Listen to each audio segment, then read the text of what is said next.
वाणी दूर खड़ी होकर अक्षय और नव्या को देख रही थी। नव्या की तबीयत ठीक नहीं थी, वो उल्टी कर रही थी और अक्षय उसकी पीठ सहला रहा था। और ये सब देखकर वाणी को बहुत तेज गुस्सा आया। पहले जब वाणी अक्षय को डेट कर रही थी, अक्षय जब दूसरी लड़कियों के साथ था तो हमेशा लड़कियां ही अक्षय का वेट करती थी, ये उसका ध्यान रखती थी। आज तक अक्षय ने कभी भी किसी लड़की का इस तरह से ध्यान नहीं रखा था। आखिर ऐसा क्या था कि अक्षय नव्या का इतना ध्यान रख रहा था? वाणी बस यही सोच रही थी। वाणी को नव्या से जलन हो रही थी, उसे नव्या की जगह चाहिए थी। वो हमेशा से चाहती थी कि अक्षय जिस तरह नव्या का ध्यान रख रहा है उसी तरह से उसका रखे। तो उनके आसपास लोग इकट्ठा होने लगे, सब नव्या के बारे में पूछ रहे थे। अक्षय, क्या तुम्हारी गर्लफ्रेंड ठीक है? Akshay, is your girlfriend fine? Is she okay?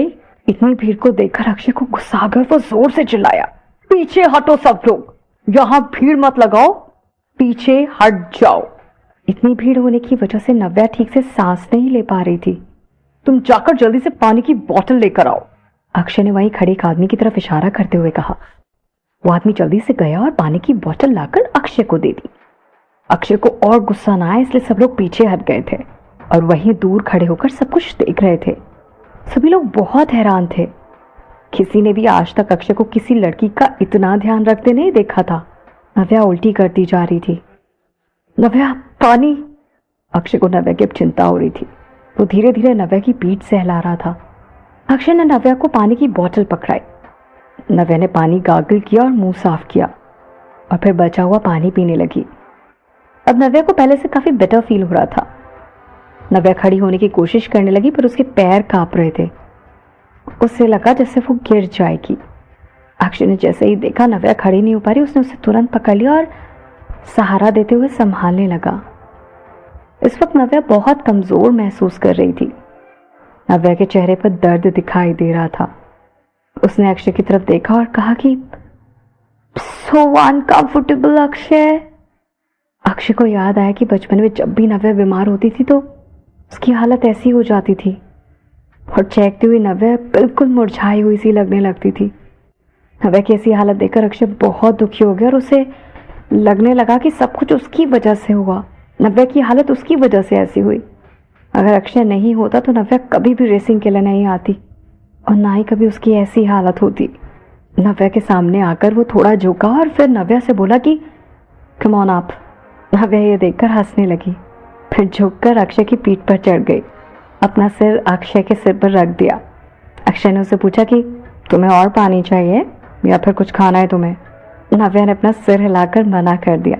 अभी नव्या की आवाज नहीं निकल रही थी।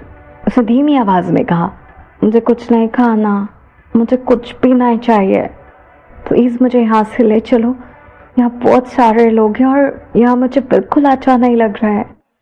सभी लोग नव्या और अक्षय की तरफ देख रहे थे जैसे ये क्या हो गया, और नव्या ये देखकर बहुत अनकंफर्टेबल हो रही थी। ओके, अक्षय समझ गया कि नव्या क्या सोच रही थी।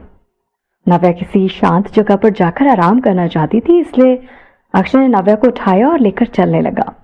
जैसे ही लोगों ने उसे नव्या को उठाकर ले जाते हुए देखा, सब दंग रह गए। एक आदमी अपनी आंखें मलने लगा क्योंकि उसे अपनी आंखों पर यकीन नहीं हो रहा था। इनमें से ज्यादातर लोग अमीर घर से थे जो आमतौर पर मिलते रहते थे और काफी समय से अक्षय को जानते भी थे, पर किसी ने भी अक्षय को किसी लड़की के लिए इतना परेशान होते हुए नहीं देखा था।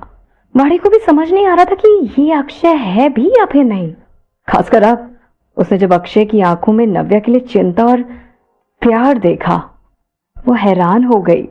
रात को वहां ठंडी हवा चल रही थी। ठंडी हवा की वजह से नव्या को नींद आने लगी और वो अक्षय के कंधे पर सोने लगी। थोड़ी दूर चलने के बाद अक्षय पीछे मुड़ा और नव्या से पूछा कि आर यू फीलिंग बेटर? अब तुम्हें ठीक लग रहा है नव्या? नव्या आंखें बंद करके बस ठंडी हवा महसूस कर रही थी और मुस्कुरा रही थी। उसका चेहरा फिर से खिल उठा। उसने आंख खोले बिना ही बस हाँ में सिर हिलाकर जवाब दिया। अक्षय वहीं किनारे पर रुक गया। जैसे अक्षय रुका, नव्या ने अपनी आंखें खोली और चारों तरफ देखा। वहां बस चारों तरफ दूर दूर में लाइट्स टिमटिमा रही थी। वहां का नजारा बहुत खूबसूरत था। ये कितना खूबसूरत है। नव्या बहुत थक गई थी और काफी कमजोर महसूस कर रही थी, इसलिए वो बिल्कुल ऐसे ही शांत रहकर उस जगह की खूबसूरती देख रही थी। अगर नव्या की तबीयत खराब नहीं होती तो शायद वो ये देखकर खुशी से उछल पड़ती। अक्षय ने चारों तरफ देखा।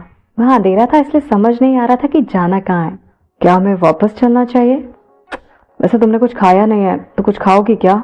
जैसे ही अक्षय ने इतना कहा नव्या के पेट में से आवाज आने लगी। नव्या हंसने लगी और उसने कहा कि मुझे लगता है कि मुझे भूख लग रही है, पर मुझे इतनी जल्दी यहाँ से नहीं जाने का मन है। वहां का नजारा बहुत सुंदर था।